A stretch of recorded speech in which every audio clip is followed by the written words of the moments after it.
தமிழ்நாட்டில் டைப் 1 நீரிழிவு குறைபாட்டால் பாதிக்கப்படும் குழந்தைகள் மற்றும் சிறுவர்களின் எண்ணிக்கை அதிகரித்து வருகிறது. இவர்களுக்கு சிகிச்சை அளிக்க பல்வேறு மாவட்ட அரசு மருத்துவமனைகளில் சிறப்பு நீரிழிவு மையங்களை அரசு நிறுவியுள்ளது. நீரிழிவு குறைபாடு என்பது பொதுவாகவே டைப் 1, டைப் 2 என வகைப்படுத்தப்படுகிறது. இதில் டைப் 2 வகை நீரிழிவுக்கு உடல் பருமன் மற்றும் மோசமான உணவு பழக்கம் காரணமாக இருந்தாலும் குடும்ப நீரிழிவு வரலாறே முதன்மை காரணமாகும்.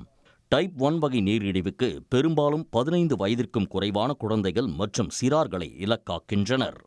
டைப் 1 வகை நீரிழிவு பாதிப்பு உள்ளவர்களின் குடும்பத்தில் பிறக்கும் குழந்தைகள் இதில் பாதிக்கப்பட அதிக ஆபத்து உள்ளது. இதற்கு உரிய சிகிச்சை அளிக்கப்படாவிட்டால் மூளை பாதிப்பு உள்ளிட்ட சிக்கல்களுக்கு வழிவகுக்கும். இந்நிலையில் தமிழ்நாட்டில் டைப் 1 நீரிழிவால் பாதிக்கப்படும் குழந்தைகள் மற்றும் இளம் பருவத்தினரின் உயிர்வாழ்வு விகிதங்களை மேம்படுத்த தமிழ்நாடு தேசிய சுகாதார மிஷன் திட்டம் வகுத்தது. இதன் ஒரு பகுதியாக 2024 ஆகஸ்ட் மாதம் மாநில அளவில் டைப் 1 நீரிழிவு குறைபாட்டால் பாதிக்கப்படும் குழந்தைகளுக்காக டைப் 1 நீரிழிவு குறைபாடு பதிவேடு திட்டத்தை தமிழ்நாடு தேசிய சுகாதார மிஷன் தொடங்கியது.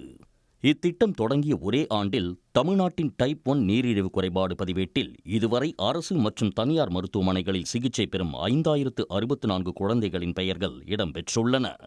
இதையடுத்து டைப் 1 குறைபாடுள்ள சிறார்களுக்கு சிகிச்சை அளிக்கவும் வாழ்க்கை தரத்தை மேம்படுத்தவும் சென்னை குழந்தைகள் சுகாதாரம் மற்றும் குழந்தைகள் மருத்துவமனை, சேலம், தஞ்சாவூர், திருச்சி, திருநெல்வேலி, தருமபுரி, நாமக்கல் அரசு மருத்துவக் கல்லூரி மருத்துவமனைகளிலும் டைப் 1 நீரிழிவு சிறப்பு மையங்களை அரசு நிறுவியுள்ளது.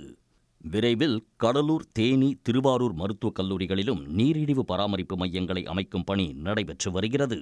தமிழ்நாடு தேசிய சுகாதார மிஷனின் பதிவேட்டில் உள்ளவர்களுக்கு நீரிழிவு மேலாண்மை மற்றும் இன்சுலின் கிடைப்பதை இத்திட்டம் உறுதி செய்கிறது.